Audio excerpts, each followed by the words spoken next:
Before your eyes flutter open, your first thought is that you really need to invest in some anti-teleportation tech upgrades for your costume. Oh, it's only not like we have that much fucking money. Then as you do open your eyes, your second thought is, where did all the light go? That's when you feel dozens of little legs crawling all over you. Frantic, you reach your arms up, but they smack against wood. Then panic sets in as the reality of your situation crystallizes. You're trapped in a coffin, full of spiders. You can only hear the sound of your scream bouncing back at you as you press your hand to the unmoving lid. Oh, I'm blasting my way out. You send powerful purple blasts bursting from your hands. Is this actually recording? Oh god, it is. And the coffin lid immediately splinters. You work your hands back and forth until the lid is destroyed, enough for you to fly up and out. As you do, you shake off dead spiders, some of which you have to rip out of your exposed skin.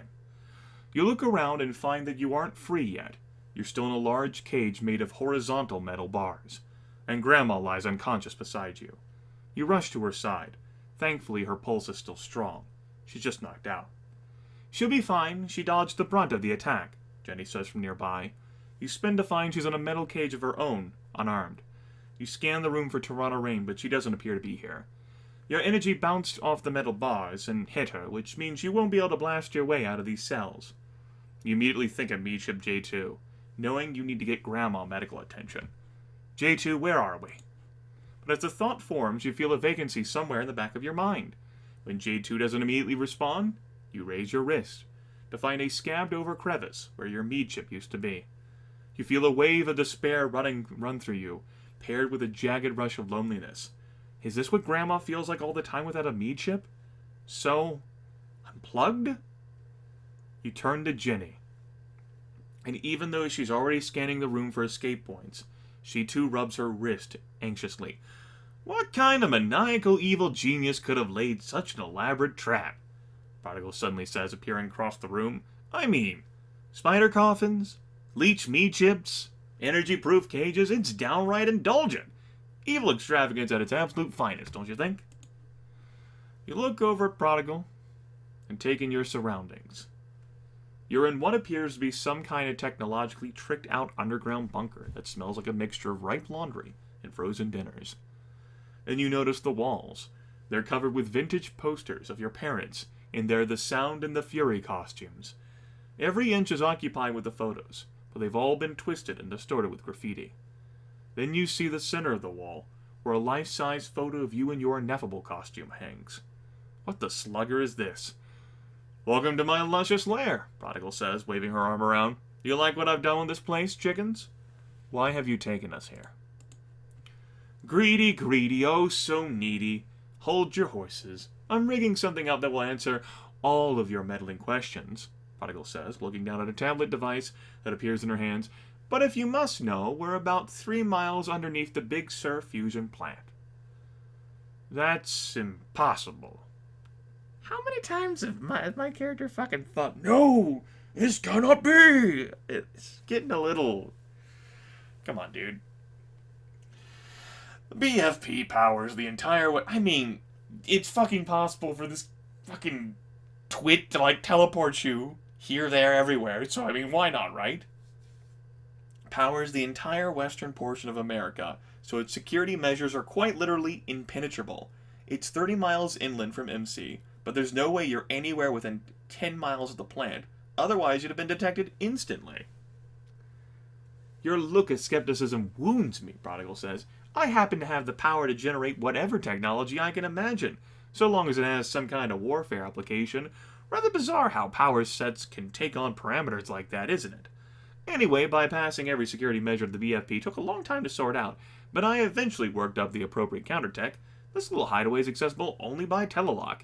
They really are one of my handiest inventions, don't you think?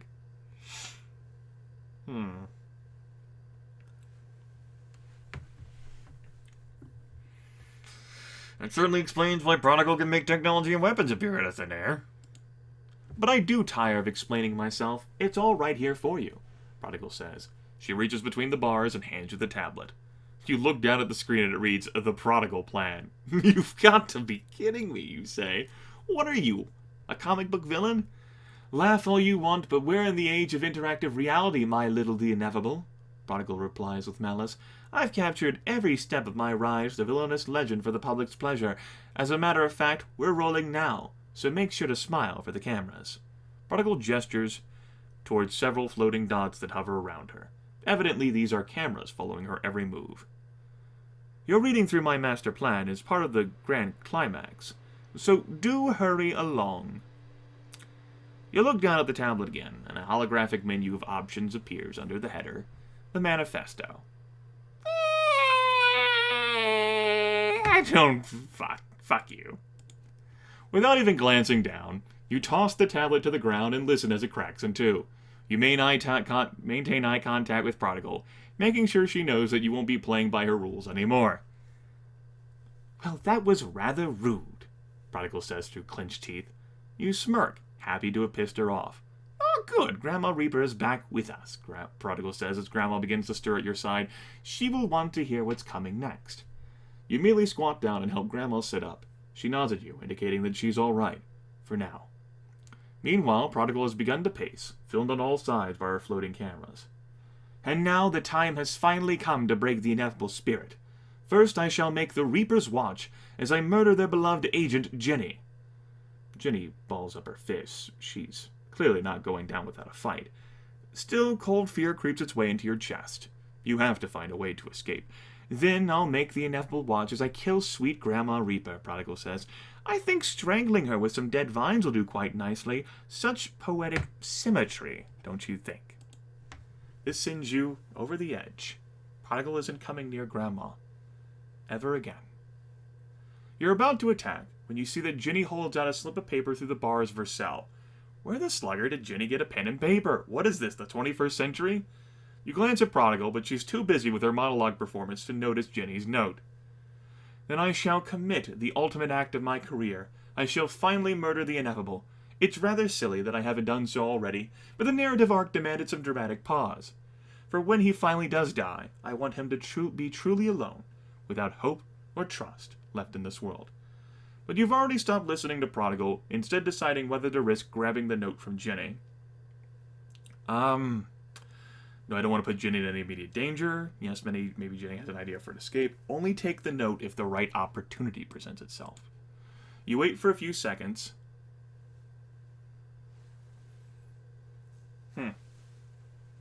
You wait for a few seconds until Prodigal turns her back to the cages. Then you manage to inch toward Jenny and grab the note without Prodigal seeing. You glance down at it and read, You are Infini too. Powers uncharted. Use when I say. You read these words and force them to digest. What does this mean? What exactly are you capable of? Then I'll send this little interactive video right to the void, Prodigal continues in her own world, ensuring the sound and the fury will suffer the way I have suffered. They will be served the ultimate justice as I take away their family the way they took away mine. Then it will be off to the presses with my little video project so everyone can marvel at my genius. Prodigal pauses, evidently winding up for some final unhinged announcement. Of course, by then I'll have decimated all of Millennia City with a nuclear holocaust, so people will be very interested in who I am. Just when you thought things couldn't get any worse, Prodigal plunges to a new depth of hell. This must be why you're under the fusion plant. She's going to somehow cause a nuclear event. This is not something you can allow to happen.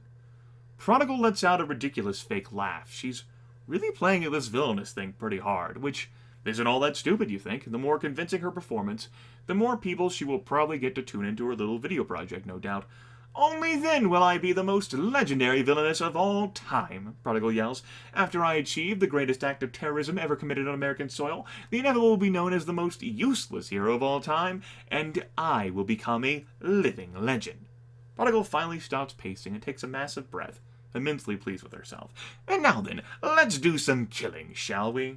Next chapter, The Prodigal Daughter. Well, I didn't read any of the manifesto part, because it was very fitting for my character to just say, fuck it. And I also did think that I was going to get told the information anyway, but even though it wasn't conveyed explicitly, I think by all of the environmental clues we've been given that we can make a ruling on what the fuck's happened here. Huh? Alright, so how we looking? Still full health. missing some power. Did kind of blow a hole through a coffin. Well, just had to get to it then, I reckon. Says with fame, highly lawless individual. I am definitely not a team player. More offensive than defensive, but I do still have some defensive leanings. We'll see where it goes from here. That'll have to wait for next chapter. I reckon we might get around to fucking cracking a few skulls. Hopefully one. Hopefully one. Hopefully one.